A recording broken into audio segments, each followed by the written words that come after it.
क्या आप जानते हैं हमारे ब्रह्मांड में लगभग 2 ट्रिलियन गैलेक्सी हैं और हर एक गैलेक्सी में अरबों तारे और ग्रह। क्या इसके बावजूद भी हम सोचते हैं कि केवल हम ही हैं? लेकिन अगर ऐसा नहीं है तो दोस्तों, आज हम आपको ले चलेंगे एक रोमांचक यात्रा पर। ऐसी यात्रा जहां हम एलियंस के बारे में सबसे रोमांचक रहस्य जानेंगे। क्या वे वाकई मौजूद हैं? क्या उन्होंने धरती पर कदम रखा है? और सबसे बड़ा सवाल, क्या वे वापस आएंगे? सोचिए, अगर कल सुबह आप उठें और आपको एक पत्र मिले, हम आ रहे हैं, तैयार रहो। कैसा महसूस होगा? डर, उत्साह या जिज्ञासा? यह रहस्य और रोमांच ही है जो हमें इंसान होने की पहचान कराता है। हम हमेशा जानना चाहते हैं, अनजाने को, अदृश्य को। अब सवाल उठता है, क्या एलियंस वाकई में मौजूद हैं?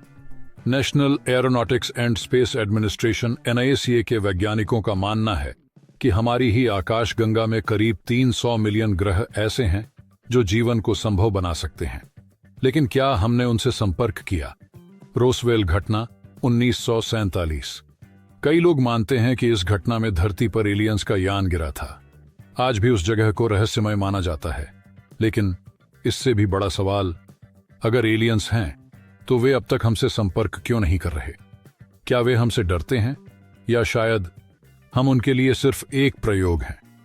सोचिए, अगर एलियंस धरती पर आएं और हमारे इंसान होने के बारे में सवाल करें, क्या यह संभव है कि एलियंस पहले ही धरती पर आ चुके हों?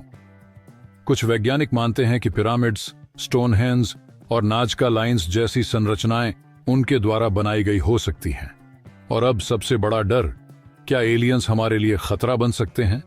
स्टीफन हॉकिंग ने एक बार कहा था, अगर एलियंस हमसे संपर्क करते हैं तो वह ऐसा हो सकता है जैसे कोलंबस ने अमेरिका की खोज की थी और हम मूल निवासी होंगे।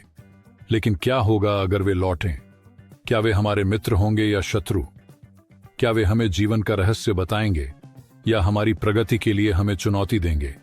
और इस सब के बीच एक सवाल जो हमें खुद से पूछना चाहिए, अगर एलियंस हमसे संपर्क करना चाहें तो क्या हम तैयार हैं? दोस्तों, इस ब्रह्मांड में हम सिर्फ एक छोटे से धूल के कण हैं, लेकिन शायद यही अनजान और असीम ब्रह्मांड हमें यह सिखाता है कि हम अकेले नहीं हैं। और हमारे साथ जुड़े रहने के लिए चैनल को सब्सक्राइब